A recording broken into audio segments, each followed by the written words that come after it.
Okay, so this week has been a terrible, terrible week for music for one obvious, humongous reason. And that's the passing of D'Angelo at the age of 51. The news has come out is that he was battling an illness quietly and privately for a while, and passed away in New York this past week. And naturally, D'Angelo means a lot of different things to musicians and artists and just general music fans, as one of the most kind of talented, unique, distinct voices in not even just in his space of funk and neo soul and R&B, but just in music in general over the last 30 years. I haven't scripted anything for this video. In the last few days, I've been, as many D'Angelo fans probably have been, re-listening to all of his music. But I wanted to just use this time and opportunity just to share my relationship with D'Angelo's music, how I was introduced to his music, and my favorite D'Angelo music as well. The first time I heard D'Angelo, I'm pretty sure I must have been 15 or 16. It was also actually the first time I'd heard the Miseducation of Lauryn Hill. Of course, he was featured on Nothing Even Matters, which to this day remains my favorite Lauryn Hill song. His performance on there, it was just, it sounded familiar. There was something so unique and sincere and vulnerable about the way D'Angelo just sung. I didn't have the language to articulate really what it was. And around the same time was also the first time I was getting into Jay Dilla as well, and I heard him on So Far to Go with Common and Jay Dilla, which is one of the most beautiful Jay Dilla songs ever made. D'Angelo's vocal performance in that it's almost like textural, built into the beat. Of course, D'Angelo and Jay Dilla are kind of like kindred spirits in how they pioneered different aspects of approaches to production and music and arranging. But it wasn't until late 2014 when Black Messiah came out when I first sat down and listened to a D'Angelo project from front to back. I'd never heard Voodoo or Brown Sugar before hearing Black Messiah for the first time. That was my introduction to D'Angelo as an album artist. I do quite vividly remember hearing Ain't That Easy for the first time, and just how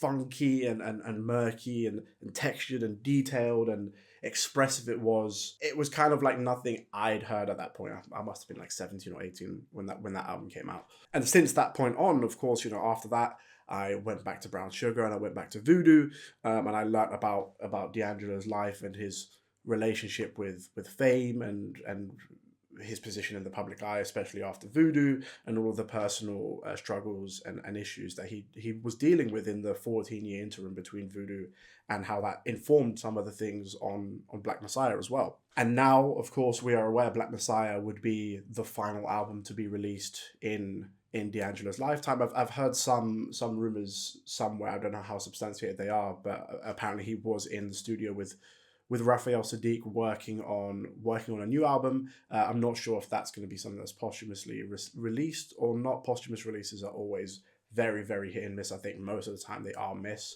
But I think, in the hands of, a close collaborator like Raphael Saadiq, if that were something that did come out, I would, of course, be very, very much looking forward to hearing what that sounds like. But yeah, of course, in the last week, you can just see, just by the caliber of artists that have been pouring out their love and admiration for D'Angelo over the last week, you can see he touched so many different corners of just the entire music space. There's people from all sorts of genres expressing their love and how D'Angelo influenced them in their career, whether it be hip hop or R&B or pop or jazz or funk or anything in between. And of course, going back to his perception in the public eye post Voodoo, and specifically the Untitled video, I think there probably is still a lot of people who view D'Angelo as, purely this guy who made hot, steamy music and was, physically attractive in the early 2000s. And D'Angelo is basically like, a one-man band. He played everything, he arranged everything, he played the drums, he played the keys, he played the organ. He was first and foremost a musician, and a ridiculous, almost unparalleled musician at that. I'm not a musician, so I don't have the specific language to articulate how he, arranged chords and how he, you know, did his key changes and anything and stuff like that. But there's something so kind of ineffable about the way his music sounds, and it's just like this feels like no one else. And you can hear the influences in there. You can hear he was listening to so much, you know, Prince and Stevie Wonder. Nothing sounds like D'Angelo. Like literally nothing in this world sounds like D'Angelo. And it's for that reason why I just want to share like my favorite moments from D'Angelo's career, and specifically what made his music just so ridiculous, just so ridiculous. And this is a list that's not in any particular order. I haven't structured this. I haven't written any notes. I just want to share why I love these songs in particular. They're not exhaustive because all three of D'Angelo's albums are damn near fucking perfect. But these are just those moments, those like touch points for me in D'Angelo's career that made it so special. And by pure coincidence as well, these songs happen to be from different albums slash Lucy's as well. And the first one I want to mention, and I believe this to be true, but this is actually the final solo song to be released in D'Angelo's career from 2018, and that's Unshaken.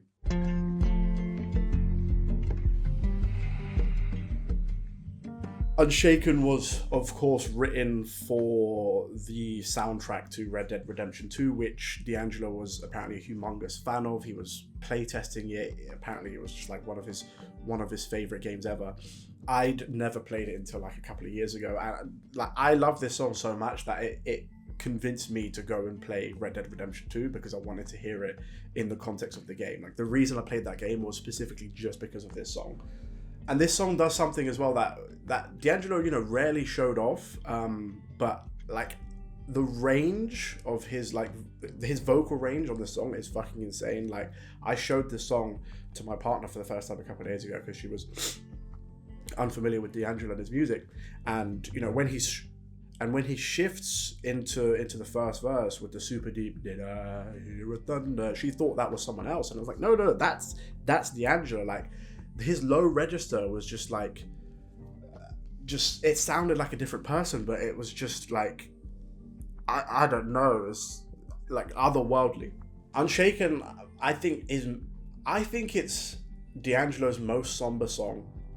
One of his saddest, one of his most dramatic as well, and really unlike anything else. Of course, you know, it's written for specifically a piece of media, and you know, it sounds like a Western. It sounds like brooding and dark and stormy and raining and all of these things, but everything about it is so subtle. The drums, the faintly strummed guitars. But I think one aspect of this song that I think is really severely overlooked is the songwriting and the lyrics. I think they're beautiful. It's those kind of lyrics that, you know, you can of course map them onto the piece of media that they're written for, but you can map them onto D'Angelo and the career he's had and the struggles he's gone through as well. May I stand unshaken amidst the crashing world? Did I hear a thunder? Did I hear you break? I can't quite remember what guided me this way. And you know, on the face of it, it's so simple, and it speaks to this kind of like nomad traveler searching for meaning and searching for purpose, which sounds kind of incredibly vague, but it's such a universal thing. And even lyrics like "I once was standing tall, now I feel my back is up against the wall." You know, that's something I think most explicitly in the song that you can map onto some of the struggles that D'Angelo unfortunately went through in his life. But yeah, aside from the lyrics, the vocal layering specifically on each iteration of the chorus, where it becomes more and more choral or even gospel-esque, and we know of course D'Angelo was heavily inspired by gospel and church music as well. I think one of my favorite lyrics ever is "The pines they often whisper, they whisper what no tongue can tell." And like, I don't even want to try to explain like what that means. It's speaking to something, you know, it kind of in the lyrics itself is speaking to something that can't be spoken. But yeah, you know, I do find it, you know, quite bizarre that, you know, D'Angelo, one of the most revered, respected musicians of the last 30 years, I think it's a more than fair enough statement to say one of his best ever songs was written for a Rockstar game. Like that's crazy, but I genuinely believe this is one of D'Angelo's best ever songs. It's one of my personal favorites as well. And on the flip side of that, in terms of vibe and just style and approach is the one D'Angelo song that I had never heard before this week. And that's I Found My Smile Again.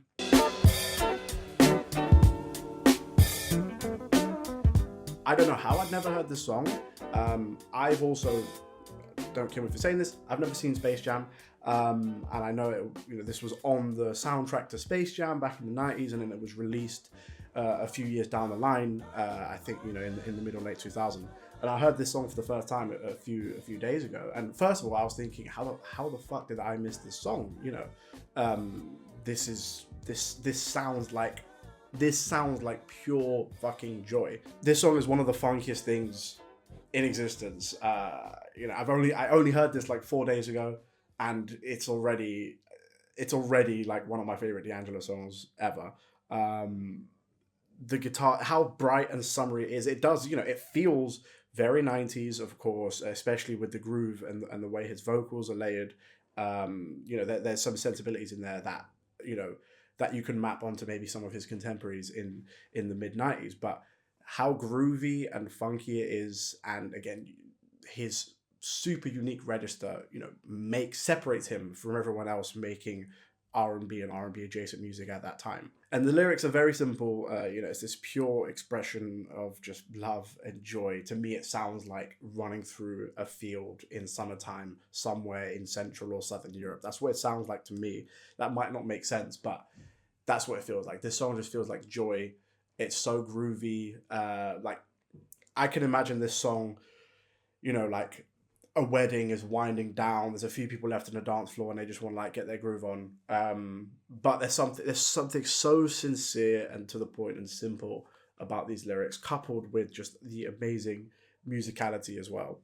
Another song I want to mention is from Brown Sugar, from his first album. And this has been my favorite song from Brown Sugar since the first day I heard it, after I first heard Black Messiah, 10, 11 years ago at this point.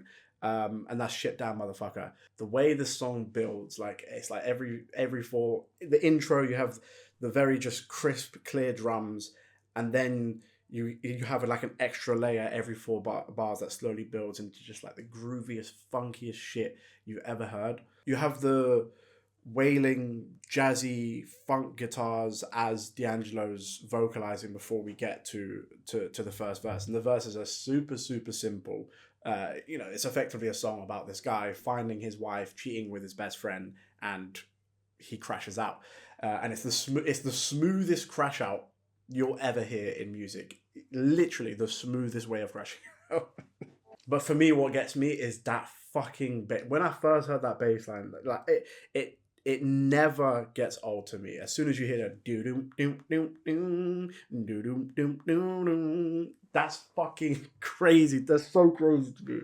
The lyrics are so simple, but there's one lyric that always makes me laugh. Of course, in the story of the song, he ends up, resorting to violence. He paints this very simple but vivid picture of him standing there with his gun after killing two people. And he's like, why are you bleeding so much? He's like, why the both of you bleeding so much? Oh, that's funny, man. But yeah. And the hook as well. Like, can you have a smoother hook? Just shit. Damn motherfucker. It doesn't need any other words. It's just that's it. That's the hook.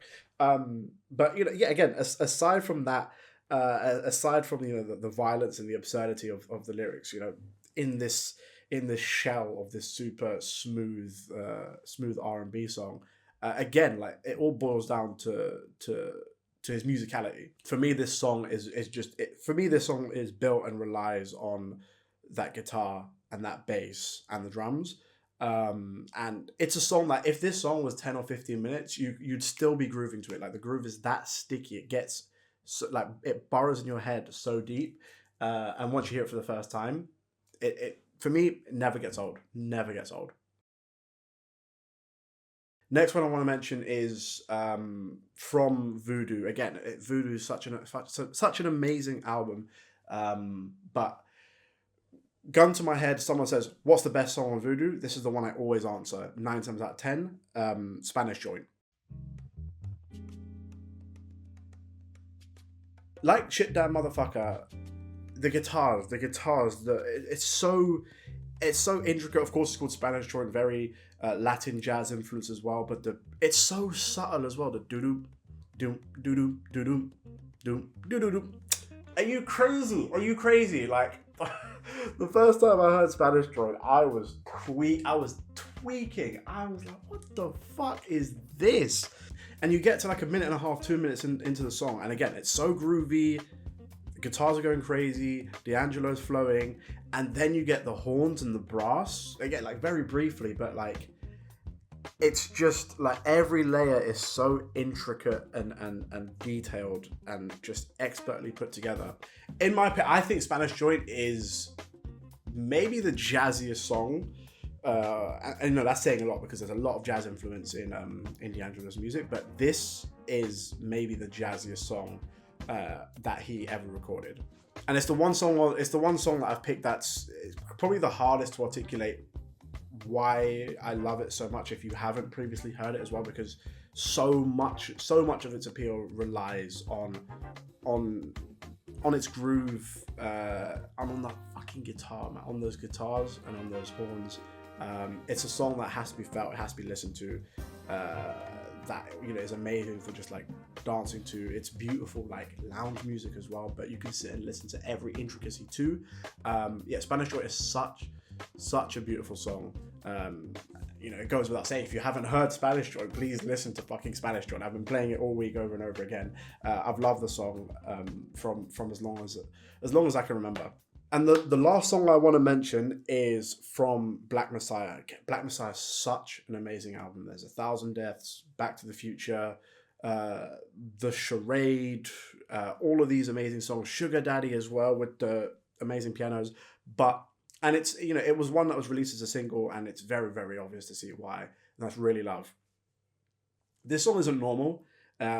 This song is not, it's not normal. It's not normal. And, you know, if someone asked me, you know, what is my favorite D'Angelo song ever? What's my favorite D'Angelo song ever? And because this is one of the first ones I heard, because my introduction to D'Angelo was through Black Messiah, it would probably be Really Love.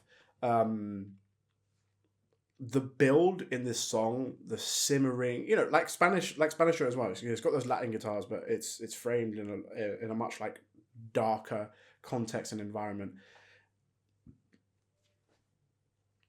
And there's the woman speaking Spanish over the top as you know, guitar players going fucking crazy, and then the strings so subtly swell, and then you get the steady drum beat coming in, and then I would have loved to have been in the studio when, you know, either D'Angelo or his guitarist you know, arranged or came up with that guitar lick, because I would put money on like when they came up with that guitar lick, they're like, we've got this, that's the song.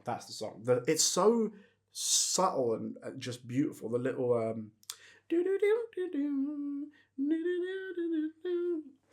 oh my god, man. The first time I heard Really Love, man, I didn't know what I was listening to. I didn't know what genre of music I was listening to. I didn't even know people could make music like this, and that's not hyperbole. And I think maybe I have a deeper connection to this song because, again, it was one of my gateways into D'Angelo's music, and it's, you know, it's one of the songs I've been listening to the longest because, you know, I was like 17 when this came out, and that period in your life is such a formative time for your artistic sensibilities and what you're into and your taste and things like that. I would like, my take is that him sliding in on this song the way he did is the smoothest maybe anyone's ever slid into a song ever. It's just like, it's so reserved and gentle and intimate, but there's still gravitas behind it as well. Just so simple. When you call my name, when you, oh my god, oh, the strings on this song are fucking ridiculous, and the vocal swells during the choruses as well are just like, I don't even know, man. I don't know. Like, this is one of a handful of songs. This is one of a handful of songs in my life that, like, I have cried to, not because the lyrics are like super sad or it's depressing, just because, like, I can't believe how amazing this shit is sounding. There's obviously a plethora of songs that are, very touching and moving because of its subject matter. There's loads of songs. We've got songs like that, but there's a handful of special songs where I have shed tears because I cannot believe how good this sounds. And this is one of those songs. This is 100% one of those songs. And it's also got one of my favorite D'Angelo lyrics as well. All the lyrics in this song, they're simple, but they're so vulnerable and sincere as well. What's it when he says, "When you touch me there, when you make me tingle, when our nectars mingle." Like, for me, that's such a sensual and beautiful line of just describing intimacy. When our nectars mingle, bro. What the fuck? When our nectars mingle, I'm really in love with you. I'm really in love with you. I'm not an easy man. Are you fucking crazy? What do you mean? What do you mean? And then it gets like this like crescendo dramatic. All night I wish for you here.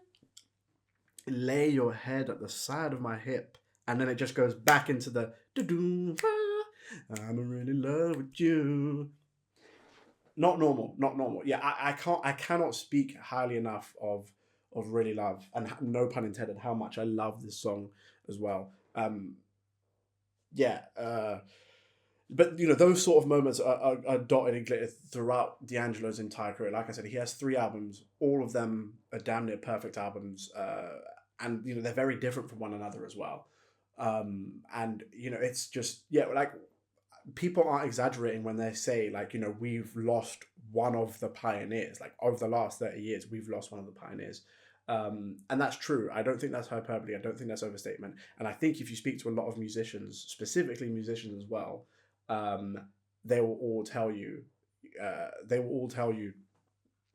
how much they think of D'Angelo's talent and how much they revered his talent as well. And in my opinion, from the 2000s onwards, like there's so many R&B, neo soul adjacent artists that I think probably we wouldn't have without people like D'Angelo. I don't think we would have. You have people like Miguel, for example, that are very clearly influenced by the likes of D'Angelo. But then of course you've got the people that took alternative R&B into slightly different directions, like Frank Ocean, for example. I don't think we would have someone like Frank Ocean as well if it wasn't for the boundaries that D'Angelo was pushing in the 90s and the 2000s.